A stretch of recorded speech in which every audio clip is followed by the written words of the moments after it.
Gladys Bentley was a gender-bending, cross-dressing lesbian performer of the Harlem Renaissance. And contrary to popular belief, there were many flamboyant, unapologetic gay lesbian figures of the Renaissance movement that we never really talk about. And Gladys Bentley, the openly lesbian, cross-dressing, pianoist, blues singer, was one of them. I'm gonna read y'all this little excerpt from this article I was reading about her.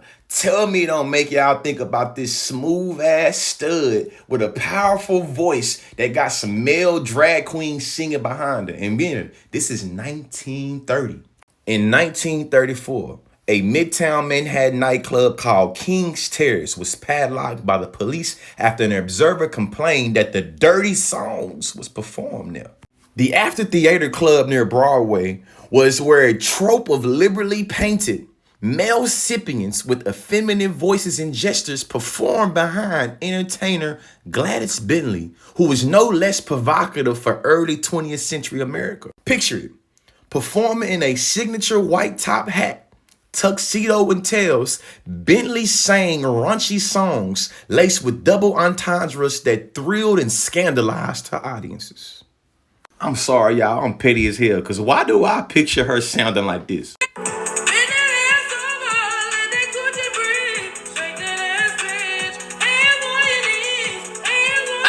Now, her story really crazy, though. This is what I read. In an interview with Ebony magazine, Bentley stated, "It seems I was born different. At least I always thought I was. From an early age, Bentley defied gender normative behaviors and femininity. She did not match the early 20th century beauty idea of being slender, boyish, and preferred to wear her brother's suits instead of dresses and blouses." The article goes on to say, as a result of the lack of her gender conformity, she was teased by her classmates and often ostracized by her family and peers.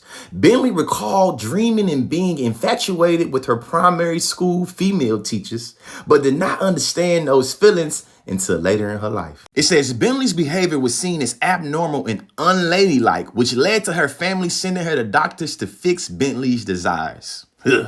Later, psychiatrists would coin Bentley's non-heteronormative behavior as extreme social maladjustments. Due to her inability to feel comfortable and her family's inability to accept her as she was, Bentley ran away from home at the age of 16 and began her life in New York City, and the rest is history. This woman is Black history, man. It says that Bentley had a great talent for playing the piano, being a singer, and being an entertainer. She said her performances was comical, sweet, risque, and a bit raunchy. I'm going to read this word from this book about genderqueer performances during the Harlem Renaissance. These ain't my words now. This is all. Shout out to Ellen McBreen. In her music, she called out men and openly sang about sexual relationships, what could be seen as risque behavior at that time. Even more, she often sang about sissies and bulldoggers through innuendo and more literally about her female lovers. She flirted with women in her audience. Sadly, though, when Prohibition times rolled in and the little speakeasy clubs went on a decline, she was forced to relocate to Southern California. And as time changed, you feel me, the state government, the federal government got more stringent on particular performances. Miss Bentley had to carry around a permit that allowed for her to perform in men's clothing. She was frequently harassed for wearing men's clothing, and she even claimed at one point in time to be married to a white woman in Atlantic City. But this where the story get a little sad, though. During McCarthyism, that whole era of the Red Scare, she started wearing dresses and married a man within 5 months of meeting him. She lived many lives, apparently.